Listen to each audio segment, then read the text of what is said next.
بسم اللہ الرحمن الرحیم۔ السلام علیکم۔ آج 29 ستمبر بروز جمعرات ہم بات کریں گے دو اہم ایشوز کے حوالے سے۔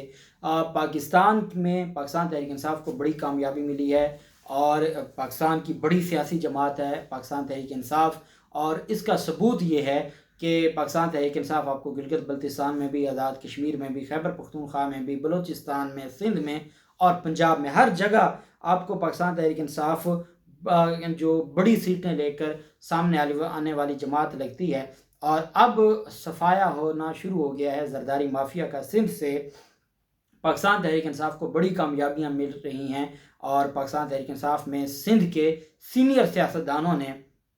پاکستان تحریک انصاف کو جوائن کیا ہے۔ عمران خان سے بنی گالہ میں ملاقات کی ہے۔ اہم تفصیلات جو میں آپ کے ساتھ شیئر کروں گا، ساتھ ہم بات کریں گے F I A cyber crime کے جو اپنے اہلکار ہیں وہ خود فراڈیے نکلے، اور وہ ایف آئی اے کے لوگ عام آدمیوں کو بلیک میل کر کے پیسے ہڑپ کرنے میں اور فراڈ کرنے میں ملوث نکلے۔ اس کی تفصیل بھی میں آپ کے ساتھ شیئر کروں گا۔ اور یہ کیسے نہیں ہو سکتا کہ ایف آئی اے کا منی لانڈرنگ کا ملزم اگر ہمارے سر پر مسلط ہو کے اس کو وزیر اعظم بنا دیا جاتا ہے تو ایف آئی اے کے پھر افسران کیا کریں گے؟ یہی کام کریں گے۔ جب وزیر اعظم ایسا ہوگا تو نیچے پھر افسران بھی ایسے ہوں گے۔ بڑی بدقسمتی ہے۔ اہم تفصیلات ہیں جو میں آپ کے ساتھ شیئر کروں گا۔ پہلے ہم بات کر لیتے ہیں سپریم کورٹ آف پاکستان میں ایک اہم سماعت تھی، اور سندھ ہائی کورٹ کے فیصلے کے خلاف یہ درخواست دائر کی گئی تھی، جس پر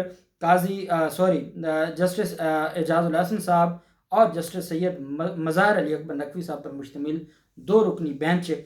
سماعت کر رہا تھا۔ سپریم کورٹ نے جامع کراچی کی ہائی کورٹ کے فیصلے کے خلاف درخواست کو مسترد کرتے ہوئے جو فیصلہ تھا اس پر 30 یوم میں عمل درآمد کا حکم دیا ہے۔ سندھ ہائی کورٹ میں دائر کی گئی ایک آئینی پٹیشن تھی، کانسٹیٹیوشنل پٹیشن تھی، اس میں سپریم کورٹ نے جامعہ کراچی کی درخواست کو مسترد کیا ہے۔ اسلام آباد میں یہ سماعت ہوئی۔ سپریم کورٹ آف پاکستان میں 2 رکنی بینچ تھا جس نے سماعت کی۔ جامعہ کراچی کے وکلاء نے یونیورسٹی سینڈیکیٹ نامکمل ہونے کا جواز پیش کرتے ہوئے ہائی کورٹ کے فیصلے پر عمل درآمد سے روکا تھا۔ معزز عدالت نے جامعہ کراچی کی درخواست مسترد کرتے ہوئے سندھ ہائی کورٹ کے 13 مئی 2022 کو سنائے گئے فیصلے پر 30 یوم میں عمل درآمد کا حکم دیا، جس کے تحت اس مدت کے دوران سینڈیکیٹ مکمل کر کے اجلاس منعقد کرنا تھا، اور اس میں جو رجسٹرار جامع کراچی ہیں ان کو بھی طلب کیا ہے تھا سندھ ہائی کورٹ نے۔ 7 اکتوبر کو سندھ ہائی کورٹ نے طلب کیا ہوا۔ یہ اصل میں تعیناتی کا حوالہ تھا، اور اس تعیناتی کو روکتے ہوئے ان کی طرف سے جو بدنیتی ہے جو سندھ حکومت کی طرف سے، یہ کہتے تھے کہ یہ سینڈیکیٹ ابھی مکمل نہیں ہے، جب تک سینڈیکیٹ مکمل نہیں ہوگا کارروائی ہم نئی تقرری نہیں کر سکتے۔ اور یہ سندھ ہائی کورٹ نے قائم مقام وائس چانسلر جامع کراچی ڈاکٹر ناصرہ خاتون اور رجسٹرار ڈاکٹر مقصود علی انصاری کے خلاف توہین عدالت کے نوٹس جاری کیے تھے سندھ ہائی کورٹ نے۔ سندھ ہائی کورٹ کا مئی کا فیصلہ تھا جس پر عمل درآمد نہیں ہوا تھا، اس کو چیلنج کیا تھا جامع کراچی نے سپریم کورٹ میں، جس کو سپریم کورٹ نے بھی مسترد کر دیا۔ وہیں پہ کیونکہ سپریم کورٹ نے اس فیصلے کو معطل نہیں کیا تھا، سندھ ہائی کورٹ میں توہین عدالت کی درخواست دائر کی گئی تھی، جس پر جامع کراچی کی جو قائم مقام وائس چانسلر اور رجسٹرار ہیں ان کے خلاف توہین عدالت کی کارروائی شروع ہوئی تھی۔ 2 مئی 2019 کو شعبہ ابلاغ عامہ کے لیکچرر کے لیے ہونے والے سلیکشن بورڈ کو کالعدم قرار دینے کے خلاف یہ درخواست دائر کی گئی تھی، اور جسٹس محمد جنید غفار اور جسٹس امجد علی نے یہ فیصلہ دیا تھا۔ یہ 2 مئی 2019 کو جو انفارمیشن جو ڈپارٹمنٹ ہے، اس انفارمیشن ابلاغ عامہ کا جو ڈپارٹمنٹ ہے اس میں لیکچرر کی بھرتیوں کا ایک فیصلہ ہوا تھا، اور وہ سلیکشن بورڈ کو کالعدم قرار دیا گیا تھا جو جامع کراچی ان کی طرف سے۔ اس کے خلاف یہ درخواست دائر کی گئی تھی کہ وہ جو لیکچرر کی سلیکشن بورڈ تھا وہ غیر قانونی طریقے سے اس کو کالعدم قرار دیا گیا۔ جب دوبارہ کہا گیا کہ آپ نے سلیکشن بورڈ کیوں نہیں کیا جس میں لیکچرر جو کامیاب ہوئے ہیں ان کی آپ تقرریاں کریں، تو کہا گیا جی کہ سینڈیکیٹ ابھی نامکمل ہے اس وجہ سے نہیں ہوگا، تو عدالت نے کہا تھا سینڈیکیٹ مکمل کریں، انہوں نے مکمل نہ کیا، سپریم کورٹ چلے گئے، سپریم کورٹ بھی درخواست خارج ہو گئی، اور سندھ ہائی کورٹ میں بھی توہین عدالت میں 7 اکتوبر کو طلب کر لیا ہے۔ یہ زرداری مافیا بیسیکلی اپنے معاملات کو دیکھتے ہوئے اور اپنی اجارہ داری چلاتے ہوئے، اور سلیکشن بورڈ یا جو بھی کام ہوگا میرٹ کا، اس کے خلاف ہمیشہ کام کریں گے، اور یہی وجہ ہے کہ ان کی طرف سے یہ سارا کچھ کیا گیا ہے۔ اب دیکھتے ہیں کہ 7 اکتوبر کو، اور یہ جامعہ کراچی کے جو وائس چانسلر ہیں اس کے خلاف تاریخ میں دوسری دفعہ توہین عدالت کا نوٹس جاری ہوا ہے، اور یہ بڑی بدقسمتی ہے کہ اگر یونیورسٹیز جہاں سے علم حاصل کرنے کے لیے لوگ جاتے ہیں، اگر انہوں نے بھی عدالتوں کے احکامات کی توہین کرنی ہے تو اس سے بڑھ کے بدقسمتی کیا ہو سکتی ہے۔ بہرحال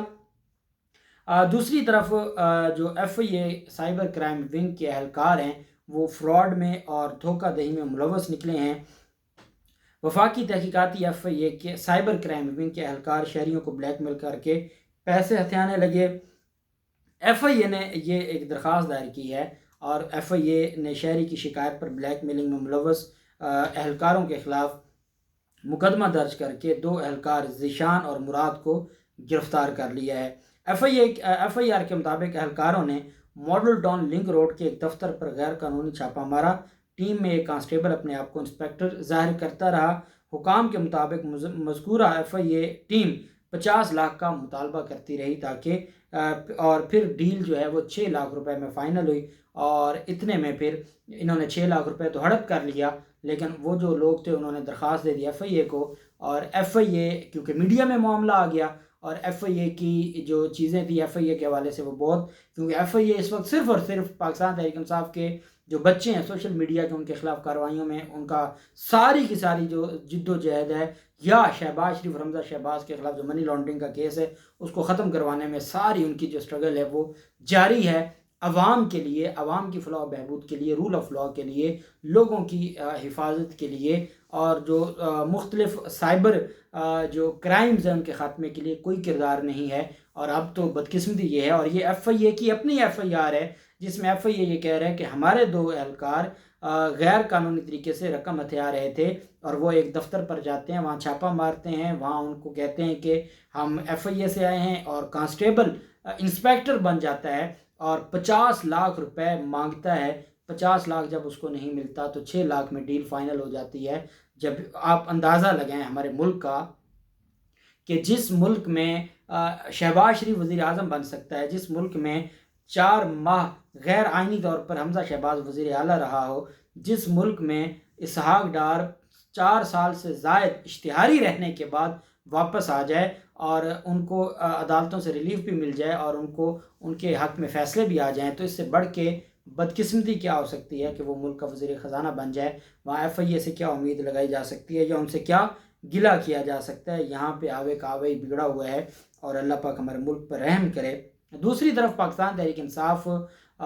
کی جو کامیابیاں ہیں، وہ اپنی کامیابی کا جو سفر ہے وہ تیزی کے ساتھ جاری و ساری ہے پاکستان تحریک انصاف کا، اور عمران خان کا جو پیغام ہے وہ پوری قوم اس پر لبیک کہہ رہی ہے۔ جیسا آپ نے دیکھا جی سی یونیورسٹی میں جب اسٹوڈنٹس نکلے ہیں عمران خان کے حق میں، یا جو یوتھ کنونشن ہوا ہے عمران خان کے ایک دن پہلے، کتنی بڑی تعداد میں کنونشن وہ جلسے کی صورت اختیار کر گیا۔ ابھی عمران خان مظفر آباد بھی جا رہے ہیں، تو عمران خان کی جو کامیابی ہے، وہ جو پارا ہے، وہ دن بدن جو گراف ہے وہ اوپر جا رہا ہے عمران خان کی اور پی ٹی آئی کی مقبولیت کا۔ پاکستان تحریک انصاف میں جو سندھ سے اہم سیاسی شخصیات نے پاکستان تحریک انصاف کو جوائن کیا ہے، اور اس میں ممبر core committee G D A مخدوم فضل حسین اور مخدوم محسن کے علاوہ تحصیل چیئرمین مخدوم عمار، مخدوم حسنین اور شعیب خان ترین نے تحریک انصاف میں شمولیت اختیار کر لی ہے، اور یہ بہت بڑی کامیابی ہے پاکستان تحریک انصاف کو۔ اسد عمر اور عمران اسماعیل بھی موجود تھے جب یہ ملاقات ہوئی ہے عمران خان کے ساتھ بنی گالہ میں، اور یہ جو اس میں اہم چیز وہ یہ ہے کہ مخدوم فضل حسین نے 2018 میں جنرل الیکشن میں NA 223 مٹیاری سے 50,000 سے زائد ووٹ حاصل کیے تھے، اور آپ جانتے ہیں کہ زرداری مافیا کے خلاف الیکشن لڑنا اور 50,000 سے زائد ووٹ لینا، اور اس کے پیچھے بھی عمران خان جیسا لیڈر نہ ہو، کوئی پاپولر جماعت نہ ہو، اور آپ کے پاس کوئی ایسا ایجنڈا نہ ہو، کوئی منشور نہ ہو، جب یہ ساری چیزیں ہوں اور اس کے باوجود آپ 50,000 سے زائد ووٹ لے جائیں، تو یہ آپ سمجھیں کہ سندھ کے جو اچھے امیدوار تھے وہ ان میں شمار ہوتا ہے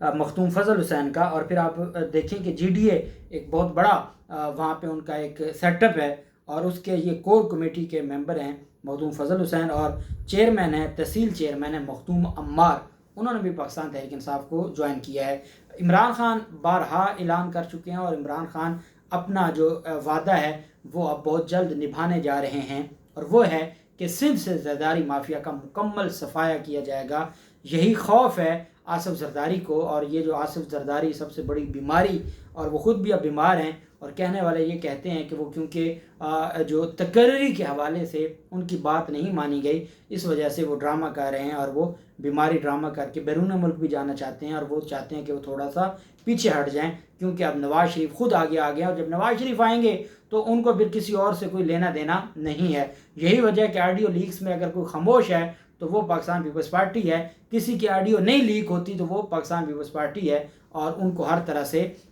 پروٹیکشن دی جا رہی ہے، اور بلاول زرداری لاڈلا ہے، اور وہ چاہے بیرون ملک بیٹھ کر میڈیا کے اوپر ہماری اداروں کو بدنام کرے اور پی ٹی آئی کا ورکر کہے، اس کے باوجود اس کے خلاف نہ کوئی کام بات ہوگی۔ ملک کا وزیر خارجہ جب اپنے اداروں پر الزام لگائے، نہ کوئی پریس کانفرنس، نہ کوئی پریس ریلیز، نہ کوئی ٹویٹ، کچھ بھی نہیں ہوگا، کیونکہ یہ لاڈلے ہیں۔ ہاں اگر عمران خان کوئی بات کرے تو اس کے خلاف فی الفور آپ کو چیزیں سامنے آ جاتی ہیں، وہ عدالتیں ہوں یا ہمارے ادارے ہوں۔ اللہ پاک پاکستان کا حامی و ناصر ہو۔ بہت شکریہ۔ اللہ حافظ۔ پاکستان زندہ باد۔